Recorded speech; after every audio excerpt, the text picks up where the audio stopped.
संयुक्त राष्ट्र संघ की आम सभा में 23 दिसंबर 1994 को पारित प्रस्ताव क्रमांक 46/214 के तहत 9 अगस्त को विश्व आदिवासी दिवस घोषित किया गया और अगस्त 1995 से प्रतिवर्ष इस दिवस को विश्व भर में निवासरत मूल निवासियों द्वारा मनाया जा रहा है। संयुक्त राष्ट्र संघ द्वारा इस वर्ष 28वें विश्व आदिवासी दिवस की थीम आदिवासी पारंपरिक ज्ञान के संरक्षण और संवर्धन में महिलाओं की भूमिका रखी गई है। विश्व आदिवासी दिवस को मनाने के पीछे उद्देश्य यह है कि आदिवासी समाज के प्राकृतिक, संवैधानिक और मानवीय हक अधिकारों का संरक्षण, जल, जंगल, जमीन और खनिज संपदा के अधिकार संरक्षित रहे और अस्मिता, आत्मसम्मान, कला, ज्ञान, इतिहास, संस्कृति, स्वावलंबन और अस्तित्व आदि कायम रहे और स्वास्थ्य शिक्षा के प्रति जन जागृति का व्यापक प्रचार प्रसार हो। इस दिन आदिवासियों की समस्याओं और अधिकारियों को लेकर शासन प्रशासन द्वारा किए गए प्रयासों की समीक्षा होना चाहिए।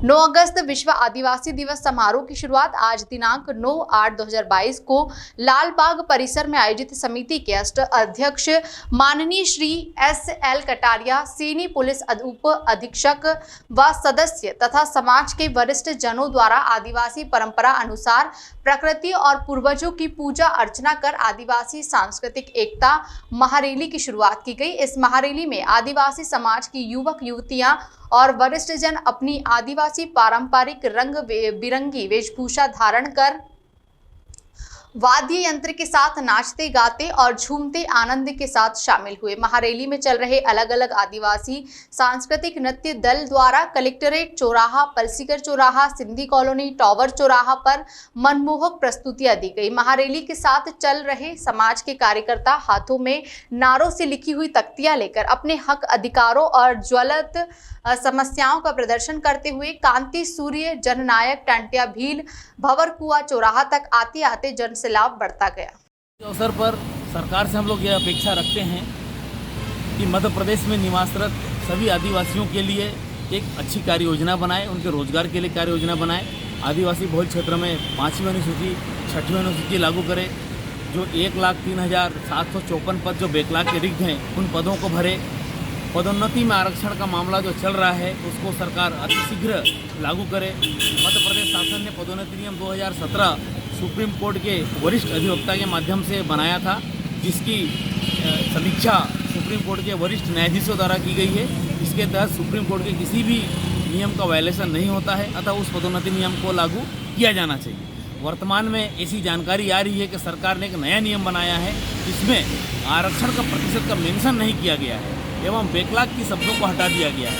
इस प्रकार का अगर नियम लागू करती है तो अनुसूचित जनजाति समाज जो मध्य प्रदेश में 21% है, उनके हितों को बहुत बड़ा कुठाराघात पहुँचेगा। अनुसूचित जाति समाज 16%, उनके हितों को बहुत बड़ा कुठाराघात पहुँचेगा। अतः मध्य प्रदेश में इतनी बड़ी संख्या में, लगभग 40% की जनसंख्या में मध्य प्रदेश में अनुसूचित जाति और जनजाति के लोग निवासित करते हैं। सरकार को उनके हित में निर्णय करना चाहिए, अपने अधिकारियों की बातों में गुमराह नहीं होना चाहिए। उसके बाद में ही किसी भी नियम को समाज से पूछकर लागू करना चाहिए। विश्व आदिवासी दिवस पूरे विश्व में मनाया जा रहा है और आज के दिन संयुक्त राष्ट्र संघ ने आदिवासियों की संस्कृति, उनकी उन्नति, आर्थिक, सामाजिक, शैक्षणिक विकास के लिए एक घोषणा की थी और उसी घोषणा के अनुरूप विश्व के सभी देशों ने एक कार्य योजना बनाई है। उस कार्य योजना को लागू करने के लिए, समय समय पर उसकी समीक्षा करने के लिए यह दिवस मनाया जाता है। इस दिवस मनाने से आदिवासियों में जागरूकता आ रही है, अपनी समस्याओं को समझ रहे हैं, संस्कृति को समझ रहे हैं, कल्चर को समझ रहे हैं और उनमें एक प्रकार की एक आत्मविश्वास की भावना जागृत हो रही है। इसलिए आदिवासी तो बड़े बढ़ चढ़ के धूमधाम से मनाए जा रहे हैं। आज के दिन इंदौर में लाखों की संख्या में आदिवासी समाज के लोग यहाँ पे आए हैं, एकत्रित हुए हैं और आदिवासी रैली के रूप में निकलकर लाल बाग चौराहे से राजीव गांधी चौराहा तक बड़ी संख्या में लोग आए हैं और धूमधाम से पारंपरिक नृत्य गीत करते हुए अपने आदिवासी दिवस को मना रहे हैं। आपका परिचय? करण भगत, जिला अध्यक्ष, जिला इंदौर।